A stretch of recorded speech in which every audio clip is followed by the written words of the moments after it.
warahmatullahi wabarakatuh. Kembali lagi bersama saya Merlin Nur Hafifah.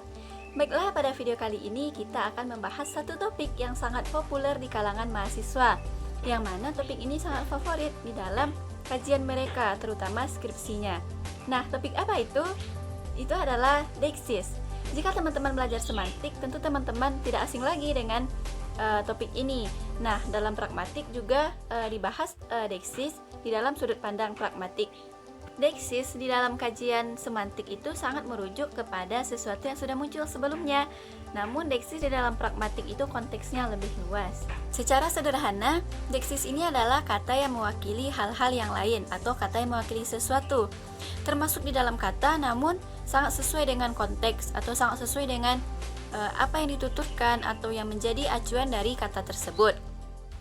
Suyono mengatakan bahwasannya suatu kata itu bisa dikatakan bersifat deksis apabila acuannya atau rujukannya berpindah-pindah atau berganti-ganti, tergantung kepada siapa yang membicarakan kata itu dan tergantung kepada tempat dituturkannya kata itu. Levinson menyebutkan bahwa dalam bahasa Inggris deksis dapat diklasifikasikan menjadi 5 bagian. Yang pertama, ada deksis personal, yang kedua deksis ruang, yang ketiga deksis waktu, yang keempat deksis sosial, dan yang kelima yaitu deksis wacana. Nah, yang pertama yaitu deksis personal. Deksis personal ini mengacu kepada pemahaman mengenai peserta pertuturan di dalam suatu pertuturan di mana tuturan tersebut dibuat. Nah, contohnya yaitu orang pertama yaitu menunjuk kepada sang penutur, orang kedua menunjuk kepada lawan tutur, dan orang ketiga menunjuk kepada selain dari penutur dan lawan tuturnya. Nah, deksis personal ini tidak hanya mengacu kepada seseorang, namun juga mengacu kepada sesuatu atau benda. Untuk contoh dari deksis personal, yaitu ada sebuah dialog percakapan antara Ani dan juga Ali. Ani mengatakan, hari ini saya akan pergi ke Surabaya, kalau kamu, saya santai saja di rumah.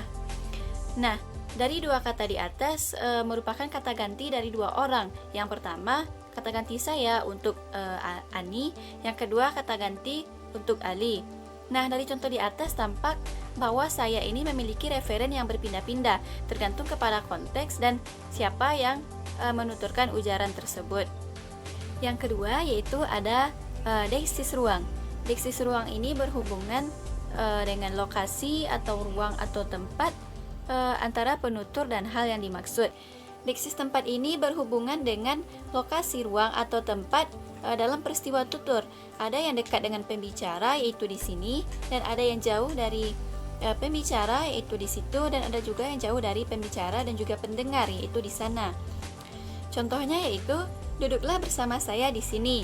Jadi yang menuturkan itu adalah saya sendiri, maka referen dari di sini yaitu di rumah saya. Namun jika teman-teman yang lain mengatakan, tentu referennya akan berpindah tergantung kepada konteks dan siapa atau tempat dari sang penutur tersebut. Yang ketiga yaitu deksis waktu. Deksis waktu ini mengacu pada kapan tuturan tersebut diucapkan, atau mengacu pada kapan waktu pembicaraan itu sedang berlangsung. Nah, deksis waktu ini ada contohnya hari ini, kemarin, besok, atau 1 bulan lagi, dan masih banyak lagi yang berhubungan dengan waktu. Contohnya, besok saya belajar pragmatik, maka referen besok itu adalah hari Senin tanggal 4 Januari 2021. Akan beda lagi jika tergantung kepada konteks atau tergantung kepada waktu tuturan tersebut diujarkan. Yang keempat yaitu ada deksis sosial. Deksis sosial ini berhubungan dengan perbedaan ciri sosial kemasyarakatan antara penutur dan juga lawan tutur. Contohnya yaitu kata meninggal, wafat, mati, dan juga mangkat itu merupakan kata yang digunakan bagi yang meninggal dunia. Namun sebenarnya makna atau pemakaian kata itu berbeda-beda. Nah, contohnya juga yaitu di tempat saya menggunakan kata kau itu merupakan kata yang kasar. Namun di beberapa tempat kata kau itu sudah biasa di dalam penggunaan sehari-hari mereka. Nah, disinilah yang menandakan bahwa perbedaan ciri sosial antara kemasyarakatan ini antara penutur dan juga lawan tutur. Referennya tentu berbeda-beda tergantung kepada konteks dan juga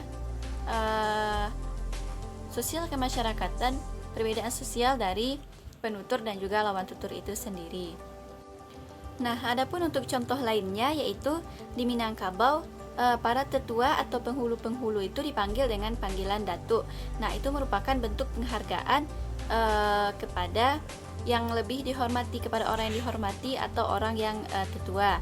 Nah, disitulah perbedaan kepada orang yang dihormati. Nah, yang kelima yaitu deksis wacana. Deksis wacana ini menunjuk kepada beberapa masalah yang digunakan untuk menunjuk elemen wacana.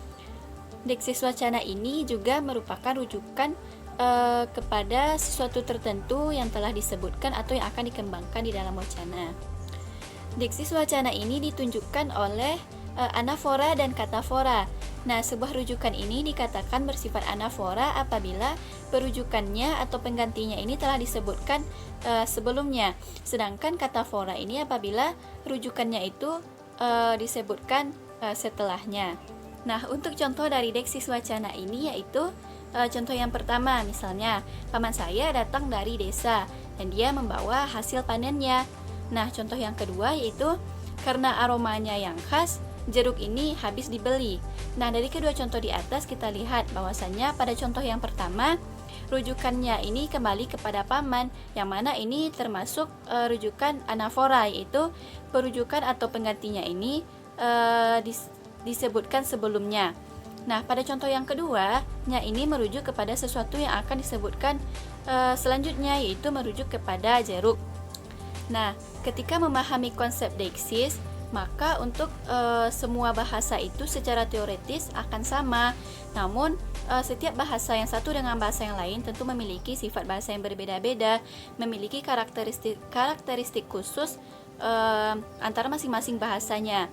Maka deksis ini menunjukkan bahwasannya konteks itu sangat penting dalam menunjukkan referen ataupun rujukan atau acuan dari kata tersebut.